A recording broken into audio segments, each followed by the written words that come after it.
social media ang teacher na ito. Si ma'am kasi, nag-live sa TikTok habang pinapagalitan ng kanyang mga estudyante. Maraming netizens ang nagulat at nadismaya sa tono at pananalita ni ma'am. Ilan kasi sa mga binitawan niyang salita sa kanyang klase ay walang mararating sa buhay, ingrato, makakapal ang mukha at walang lugar sa mundo. Question din ni teacher ang kakayahan ng kanyang mga estudyante. Sabi kasi niya, baka hindi makapasa sa board exam ang mga estudyante. Dagdag pa ni ma'am, hindi matatalino ang kanyang mga estudyante. Kaya naman ang mga netizens, lalo na ang mga magulang, nagulat at na-disappoint sa inasal ng teacher. Para sa kanila, may ibang paraan para madisiplina ang isang estudyante. Sa ngayon, binigyan na ng DepEd ng show cause order ang viral teacher. Ang tanong ng marami, ano nga ba ang limitasyon ng mga teachers sa pagdisiplina sa kanilang estudyante? I-SKL na yan!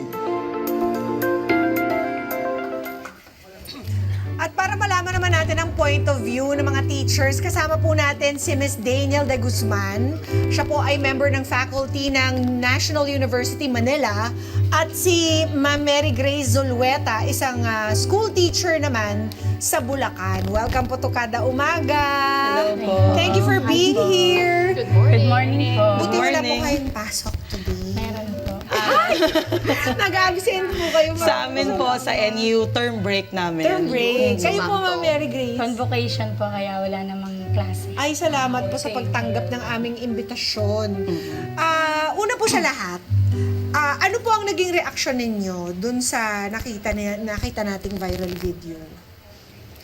Ako po nung una, nung nakita ko po siya, nalungkot po ako kasi isa rin po akong teacher eh. Kumbaga, yun, ang intention niya siguro para sumikat siya, pero hindi magandang paraan. Kasi po, kasiraan po ng teacher yung ginawa niya. Ano ba, sa inyong sa inyong opinion, saan po nagkamali si teacher doon? Ni-live niya po kasi, normal lang naman magalit po, pero sana hindi niya ginanon, hindi siya nag-live video. Kayo naman, Ms. Daniel. Nung nakita ko yung video, nagkaroon ako ng mga questions in my back of my mind. First is, ano yung pinakang reason or pinaguhugutan ng teacher? Bakit siya nagalit sa mga estudyante niya? Kasi nakita naman natin yung mga words na ginamit niya habang nila-live niya yung sarili niya in the TikTok na nagagal or sinisermon na niya yung mga estudyante niya. So, ano yung nag-trigger sa kanya? Hindi muna ako naging judgmental dun sa teacher. Parang, o sige, tingnan muna natin, ano yung reason, na pwedeng, kaya nila, kasi valid naman yung emotions natin, diba? Na kailangan talaga, kami as teachers nagagalit, na kailangang ilabas, no? So sa kanya, tinanong ko muna, ano kaya yung pinaguhugutan ni teacher, kung bakit siya nagalit ng sobra? Kasi yung mga binitawan po niyang mga salita ay katulad ng walang mararating sa buhay, Correct. ingrato, makakapalang muka, at walang lugar sa mundo. There's more actually na ayaw na natin sabihin ulit. Is there any justification po as a teacher to be saying words like these in class? Okay. Under the DepEd, meron kasi tayong tinatawag na DepEd Circular number 40 that states that prohibits corporal punishment, but we need to promote a positive discipline. Okay? So, as a case ng teacher, parang nakalimutan niya yung kanyang morality standard, and the same time is yung code of ethics, no? So na kailangan we need to be professional at all times. Na kahit na galit na kami, kailangan makontrol pa rin namin yung mga emotions namin, and the same time yung mga words na sinasabi namin. Ayun. Correct. Pero si Miss Mary Grace po, kayo po yung nagtuturo sa isang public school, tama po ba? Private school. Private school naman po. Ilan po ang mga estudyante ninyo sa inyong klase usually? Ano po, 30 plus po, ganun. 30 hanggang plus. 40, ganun. Hanggang 40. Marami din po naman kasing nag-come to the defense of this teacher saying na iba rin naman daw kasing kakulitan ng mga estudyante sa ngayon. Kayo po ba, Miss Mary Grace, meron kayong na-experience na ganun? Ano pong kakulitan ang na-experience sa araw-araw? Sa tagal ko bilang na teacher pong- ng senior high school. Sa tagal ko na pong nagtuturo, iba-ibang klase po ng bata yung na-encounter. Pero lagi po nasa isip ko na bago ko kinuha yung bukasyon na to, hindi profession, bukasyon, Yes. kailangan yung mahabang pasensya at pangunawa sa mga bata. Tsaka mahalin po yung trabaho kasi pagka mahal mo po, kaya mo silang unawain eh.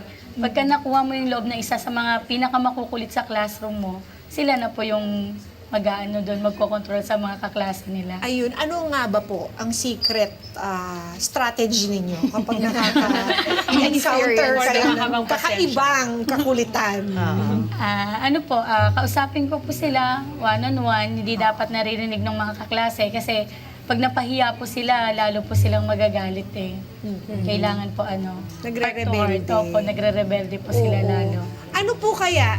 Alam ko pong itong sitwasyon na to ay nangyari before a grade 5 Grade class. 5 Grade 5 Oo. Ano po kaya ang maaaring maidulot ng mga salitang katulad nito sa isang may murang isipan katulad po ng mga grade 5 students? Since we're talking about the minor, pwedeng kasing traumatic, pwedeng maging traumatic sa kanila yon since or ipasok din yung Republic Act 7610 na verbal or child abuse or naka-experience sila ng verbal abuse, no?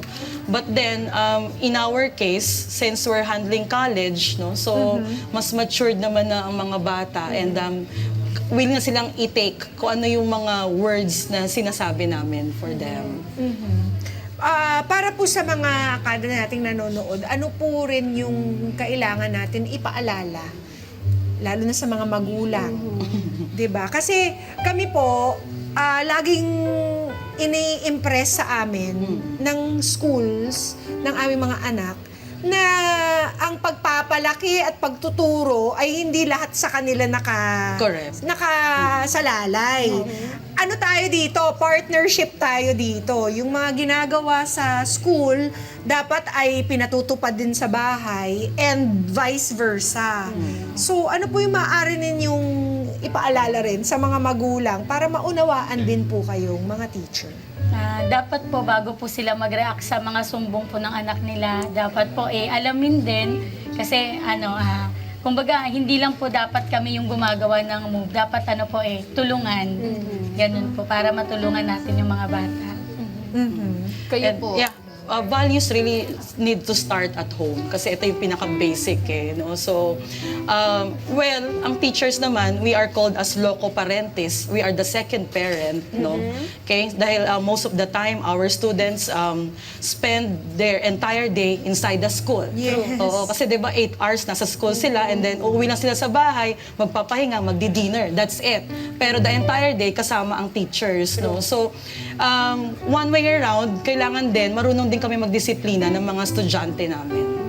Ano po yung pinaka-worst experience ninyo? Maaari po bang ikwento? Huwag na lang pong magsabanggit ng mga pangalan. Opo. At ano po ang naging Action response ninyo? In my case, since I'm handling matured na, siguro dahil we're handling Gen Z kailangan i-take into consideration din yung generation nila. Oo. So may mga ano sila na meron kang approach na sensitive para sa kanila. Ganyan, tapos magki-create sila ng anxiety, ganyan, depression. So in our case, kailangan may idea kami in terms of their mental health. Ayun. Kasi meron na kaming sa case ko, may na-experience akong estudyante na laging suicidal attempt. Oo. So they look okay in the classroom. So kailangan alam mo din yung sitwasyon nila na huwag ka rin agad magagalit. Kasi pwedeng meron silang pinagdadaanan sa family, sa bahay. Kasi minsan may sila na naka-jacket sa school. Pag bukas namin ng ganyan, puro hiwa. Oo. Diyan sa legs pa nga Ayun. Totoo So, yan. yun parang nakakatakot kasi sa school, babagsak mo sila, sermonan mo sila, tapos yung pala may pinagdadaanan sila sa family. Mas makakasama pa, no? Oo, Kung correct. mapagalitan. Kayo Kayo po, po. Ma'am Mary Grace. Maganda po siguro pagka ganun po ma'am, magbibigay tayo ng time, kami bilang teacher, magbibigay po ng time para nakakausap yung magulang, home visit, inaalam po kung bakit ganun.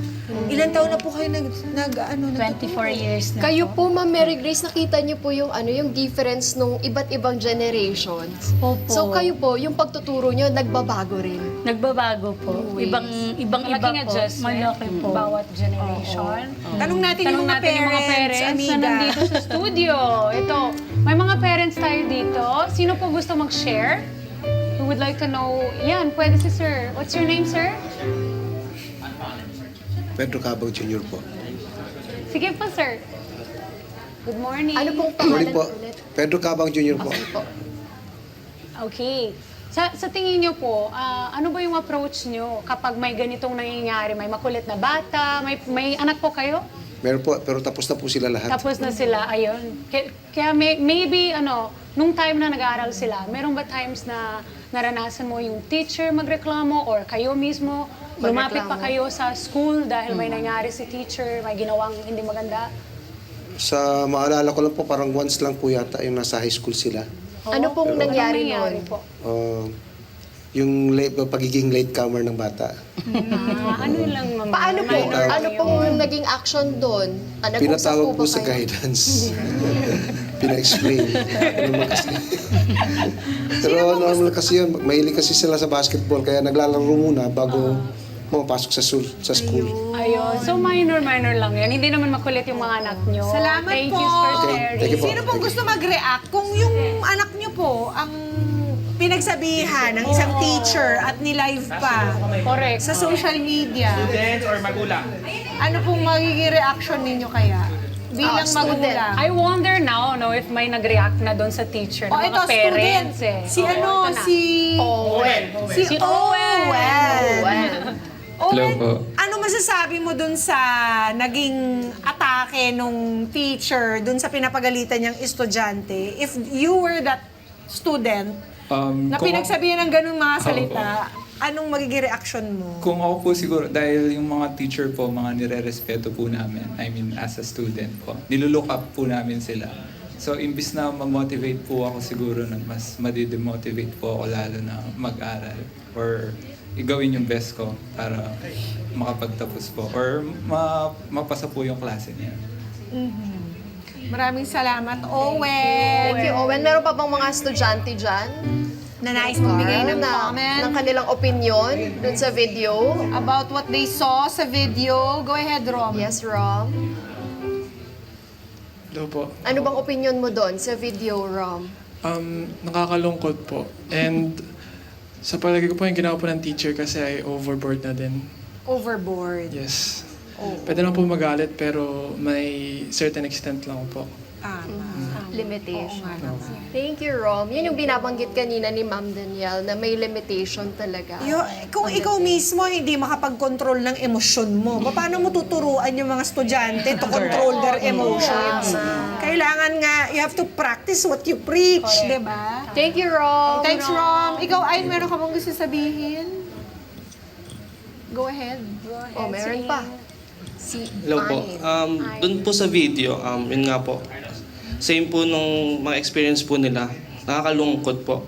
Kasi dapat po yung teacher po, sila po yung nagmo-motivate sa atin na may mararating tayo sa buhay, na kaya natin to. Pero doon po sa video na yun, siguro po dala po ng galit na hindi po natin alam kung ano po yung dahilan. Pero syempre po, tayo po yung role model po nila. So dapat kung para po sa akin, kailangan po bigyan po parang Counseling si i-push po teacher. nila tayo sa limits natin. Hindi po yung ibababa pa po nila tayo para malungkot We po. should Ganun po.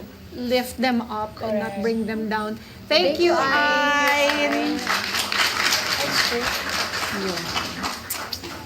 So, ano na lang po ang parting words ninyo para sa ating mga estudyante?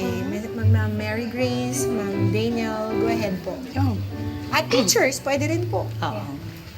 Sa mga estudyante po, sana pagka pinagsasabihan minsan ng teachers, isa lang, makinig na po. Kasi hindi naman po kayo pagsasabihan ng mga teacher nyo kung hindi sila concerned sa inyo, kung hindi kayo mahalaga sa kanila. Siguro, makinig din kayo, pakinggan nyo kung ano yung sinasabi nila sa inyo para lalong magiging maganda yung future nyo pagdating ng araw. Sa mga teachers naman po, mahalin natin yung mga estudyante natin. Sabi nga, love the unlovable. Kasi nga, pagka nakuha mo yung pagmamahal na yan o na ibinibigay mo, pag binalik nila yan sa inyo, sobra-sobra. Mga Kanet 25, this is Pia Guanyo Mago. For more Kada Umaga updates, please click the subscribe button and follow us on Net25 social media pages at Net25 TV and at Net25 Entertainment Facebook page. See you guys. Bye!